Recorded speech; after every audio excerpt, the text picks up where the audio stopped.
Hello viewers, and welcome back to another episode of An Old Man with a Smartphone. In this episode I'm going to talk about my newest, latest and greatest off-grid communications device. This is a Meshtastic, the Wio Tracker L1 Pro. I've only had this since yesterday, and I'm going to talk to you about it today.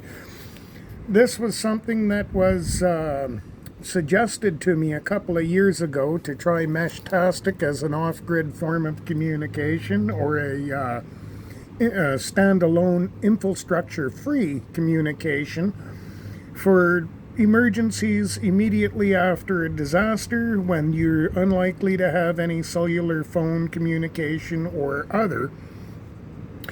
And I never bothered to get into it then because it was still very new, had a lot of quirks to it, and almost nobody used it. But in the past couple of years, it has certainly picked up in popularity, and I've noticed a lot more users have one. And I thought I would get myself one to join in. So out of the box, this came how you see it, with an antenna, built-in GPS, and the little board in there. So far it's been pretty easy. I'm not tech savvy at all, but I did not have a lot of issues getting it to link to my phone. And this phone it's just a spare. It's a boner phone, just a spare. But I've got these two kind of connected and made it up at the moment. And I've been playing with this now since yesterday, so I thought I'd do a quick video. Full disclosure, I'm a digital nincompoop, so I'm not tech savvy for things like this. But right out of the box, I was able to get it turned on, get it connected to the phone, and learn enough about it to actually see some of the other nodes out there. As you can tell, it's a lot more populated in the US than in Canada. And as we zoom in, it only really shows me OGC, stands for off-grid comms. And I don't see many other people in my area with it. Now, that's not because there aren't people in my area. It's because I haven't learned enough about this to get it configured properly. And in about half an hour here, I'm going to go and see some pretty cool dudes at the Coffee Clutch.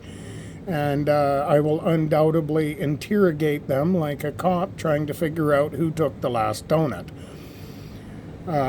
So I really don't have a whole lot to say other than this. I was able to get it connected and somewhat operating right out of the box with no real idea what I'm doing. They're kind of a cool little gadget. I do have a shopping cart full of stuff now that they've become more popular, and more of the cottage community has built little boxes like this one. This one is from Seed Studio, and I'd never even heard of them before talking with some fellow ham radio operators. It cost me about $110 Canadian to get this, plus an additional $22 robbery at the border for import taxes, and because we think you have money and we want it. So it wasn't the most expensive device to get. In my shopping cart, I do have a full-size base 915 megahertz antenna, as well as a solar node, and then another node that looks a lot like a BlackBerry. But first I'm going to start with beta testing this one, and if I like it, I'll pull the trigger, get a bunch more junk, and sit here even more confused. Aside from that, this is still very new to me, so I don't have a lot to offer, and most of what I could say about it is more than likely going to be wrong. So I'll just make this a short video showing that I'm going to be exploring another form of off-grid communication and understanding a lot better how these Meshtastics and mesh nodes work. So you can follow along for later videos for that. And by the end of the day, I'm going to be doing my 1-year anniversary video on the solar setup, where I show how much power I was actually able to accumulate in a single year. But that'll be for a later video. Aside from that, I've got nothing new to offer you, ladies and gentlemen. Who's kidding? There's no ladies watching my videos. I got nothing more for you, gentlemen. We'll catch you on the next video. Thanks for watching. Please feel free to leave a comment in the comments section.